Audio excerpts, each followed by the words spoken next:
What's going on, guys? This is Derek Ledwidge from Strive Fitness and Performance. And today I'm going to go over a very important topic, a very common topic with our clients, both nutrition and just in general talking to people. And that is how to stop snacking. Snacking generally is one of the biggest things that people that's holding them back, right? It's sometimes it might be, hey, what meals are you eating? Maybe I just don't know how to eat or anything like that. But usually it's the mindless eating, the snacking that people just either don't really pay attention to or they don't know how to stop it, right? A lot of times the first step is that they just don't know that they're doing it, right? That's why it's mindless eating. We just subconsciously are like grabbers a lot of times, or they're eating their kids' stuff, or a random snack here, random snack there, and they don't actually pay attention to it. This is usually the thing that most people struggle with because they're not aware of it, which is why usually the first step of any type of our programs is create awareness. And so snacking, right? If you can get a hold on that, that's probably going to get you the best results. But how do we do that? That's really what I'm going to be asking today or answering today. Just like always, if you are watching this replay, comment replay below. If you are watching this live right now, comment live. I always want to hear when people are watching some of these inside our group. And then if you have any questions throughout this, just like always, post them below because I always get tagged into them. And then so that I can always answer anything like that. If you find this interesting or if you find this that it's you, again, feel free to give me a little bit of a comment there. So when it comes to snacking, right, most people, if I ask them on their first consultation with us or a current client that might be struggling, their usual answer is, like if I ask them, well, why is this happening? Why are you struggling? Their answer is usually, well, I lack discipline or I don't have any willpower. Or, the same thing as, oh, I wish I had the willpower. I wish I had the discipline that you had, stuff like that. That's usually the thing, that usually the go-to, right? And this is not uncommon because everything that you see online or in ads, it usually says you need to have willpower, you need to have discipline, right? But a lot of times that's just a fancy word, right? So it doesn't really tell you how to do it, right? It tells you that you should, it doesn't tell you how, right? So because you don't know how, you're just saying, oh, I need this, I need discipline, right? But most people don't know what's going on with that. So it's not necessarily a bad thing to say. It is just incomplete, right? We want to figure out how we can get that. And that's really what I'm going to be answering today. A couple different tips on how to go about doing it to get a hold of your snacking. A lot of times when food is involved, which most times it is, might be food, might be alcohol, it's usually because it has power over you. It has power over our emotions, it has power over our actions, right? And there's just massive amount of frequency of quote unquote bad food all around us, right? So it has power over you. We want to have power over it. That's usually the biggest thing that it talks about when it comes to nutrition, right? So a perfect example of this, right? Most people, right, just sort of try to remove it from your lives, right? It's the whole restrict. I can't have it. I'm not going to have it. I can't eat that, right? And when you have that on and off switch with it, right? If you have that massive restriction of like food items are the enemy, it almost has a reverse effect, right? It causes binges. It causes it with me as well, right? Everyone knows that I have like Oreos every single day, right? And I include 2 of them, or at least a cupcake. Today I had a brownie, right? And so when you have that, I can't do that, it almost reverses it, right? Most likely because of the frequency that's around you, right? So if you want to think about it as, if you're told that you can't listen to your favorite artist, right? You can't have something, right? And now all of a sudden, let's think about the day, right? You get into your car, right? You listen to the radio, right? Chances are some of your favorite music are probably going to be on there. Right now, you can easily change the channel, but more than likely you want to listen to music if you listen to music. So the chances of your favorite artist coming on there is pretty high, right? Maybe now you get to work, right, and someone has the radio on. Again, frequency all around you, right? You go to the gym, same thing, right? Your favorite artist might be playing during that time, right? You get home and maybe your wife or your kids are playing music in the background as you're doing like activities, right? Your chances of your artist is very, very high, right? And so when the frequency is very, very high all around you, it's hard to get rid of it, right? Because it's all around you. The chance of you doing that, eventually you can say, at first you might be like, oh, I can't do this, right? I'm going to remove it. I'm going to not do that. I can't have that. I can't do that, right? So I'm going to get away from that. At some point, your limit is going to be reached, and you're going to say, fuck it. Right. And you're just going to do it anyway.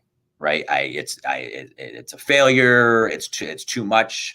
Like all of these temptations are all around me. I'm going to just give in. At some point, everyone reaches that breaking point. Right. And that's usually when it causes you to binge. Right. For food, it usually causes you to just go all out. Why? Because I'm going to start again on Monday, and God only knows next time I'm going to be able to do this again. Right. And so that's usually the mindset or the thought of failure. And so now all of a sudden it's just, well, screw it. I already messed up. So that is sort of how this sort of goes on with snacking, right? That mental energy reaches its breaking point, right? Just like stress, right? Your stress, you have a breaking point. There's a certain level to where all of a sudden now you just can't handle it anymore. And that's usually when inhibitions go out the window and you say, screw it. Everyone has a different level. Some are high, some are low. The point is, at some point, you just can't mentally handle anymore, and the dam explodes, basically, right?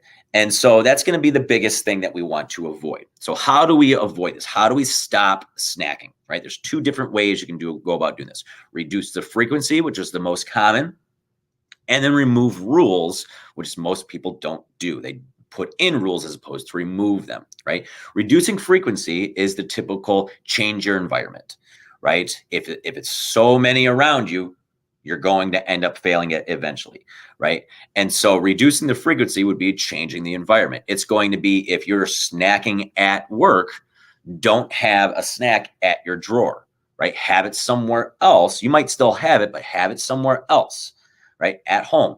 Don't buy the stuff, right? If your kids have them, have your own cabinet that has your food, so you don't have to go into theirs to find your food, right? It changes the frequency. It might still be there, right? But now you don't have to look at it day in and day out, right? Doing this, you might still snack, but you have to do more work to go and do it, right? So if I want, a perfect example would be, if you always have ice cream, right?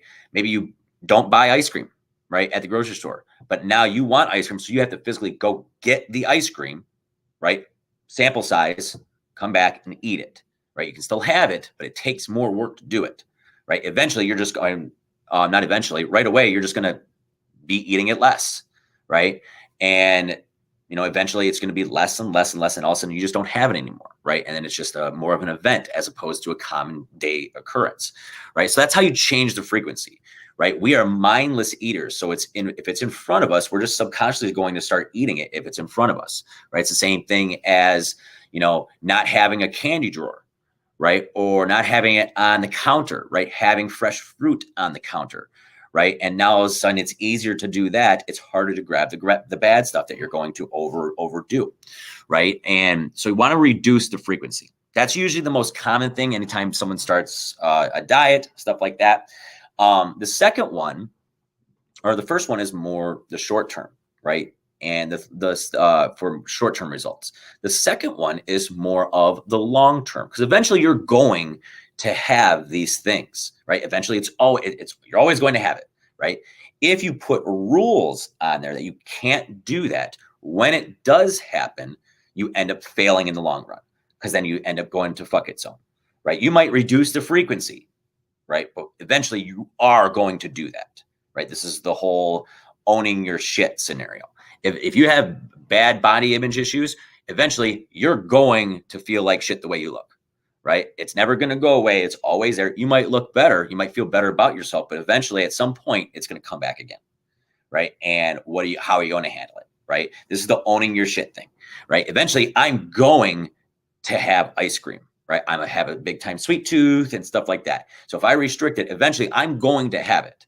If I have, if the food has power over me instead of myself having power over it, when I have that ice cream, I end up going to fuck it zone, right? Because now I feel like that I failed because I can't have that. It's a bad thing, right? So now in order to help you with this long term, you remove the rules. You include some of them, right? Not necessarily trigger foods right from the start, but you're going to include some of these, right? When we work with clients, we call them non-negotiables. What are your non-negotiables? Maybe it's pizza night with the family. Maybe it's alcohol, right? Now, again, if you have fat loss goals, you can't go completely off the rails with some of this stuff, but you should be able to include some of them, right? If you're in a strong fat loss phase, maybe you include less than what you were doing when you're comfortable before, but you want to have control over it. So instead of putting in rules, you're going to remove them. Right. So now all of a sudden it's, with our coaching clients, we usually ask, okay, well, how many days are we going to do this? Right. So we have control over it. Yeah. Are you going to eat it every day? Myself, I have the 2 Oreos or a cupcake or, brownie, something like that every day. It's about 200 calories. Some days I have it, some days I don't. But I generally, honestly, as of right now, it used to be my late night snack. Now it's actually the first thing I eat. Right. I eat it with my coffee. Right. But I have 1 brownie. I don't have 5. Right. I know how much it equals as well, too. Right. So you're sort of looking at it along those lines to where you are, putting in place that you're going to be able to have it. Maybe you have it every week. Maybe you have wine every week. Doesn't mean that you have 5 bottles, right? Or you have wine and all this other stuff, right? Because then it becomes a little bit harder. But you create this guidance to where, okay, I'm going to have this every single day. Right? It's going to be a little bit, right? Doesn't mean it's going to be 8. It might be, right? But maybe you're not losing weight and now, okay, it can't be 8 anymore. Maybe it has to be 5, right? The point is you are empowering yourself to allowing yourself to have these things, right? And that's a massive, massive power move because you're allowing yourself to do it, it's now part of your plan. My plan is to allow myself to have these things. Right. And so now when you have them, the power goes away. Eventually, you're going to eat less of them. Right. Because now so you're not binging. So in the long term, if you add with the frequency and allowing yourself to have them anyway, now all of a sudden, long term, you put control into your hands. And now the snacking generally stops. Right? Maybe not right at the beginning or anything like that, because there's no power around it, right? The key thing is to have a plan. And now it's empowering you, right? And that's the most important thing. Usually snacking and binging, it's because we're emotionally tied to it and we fall into the fuck it zone, right? So that is how you stop snacking. Right? Like what I went over. Most people do it wrong. They just say, I need more discipline. I need more willpower, right? They try to put in rules, and eventually, because of all the frequency, mental energy goes through the roof, and now all of a sudden I get done and I binge. That's generally what ends up happening. So how to stop it? We remove the frequency. That's not the easier one. That's the first thing that most people think about. It's changing your environment, removing the stuff around you, make the snacking harder is basically the point, right? Then you remove the rules. Think of what your non-negotiable is. Generally, if you're looking for fat loss, you can't have 8 of these goddamn things, right? But maybe one thing. What's one thing you want to include into your nutrition plan, right? Then you figure out how much you're going to allow yourself. Then you're going to figure out how many days during the week are you going to do that, right? And then now you put that into your plan and then you work around it. For tracking macros, you're going to put that into MyFitnessPal in your day and then work your day around it.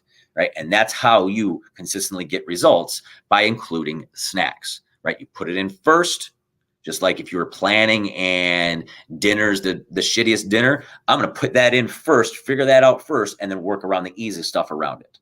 Right. And that's sort of how you do that. Right. That's how you figure out how to include some of the things in your lifestyle. Hope you enjoyed it. If you have any comments or you have questions or you need some help or anything like that, post it in the comment section and I will answer it as I see them. Other than that, hope you guys have a good night and I will talk to you later.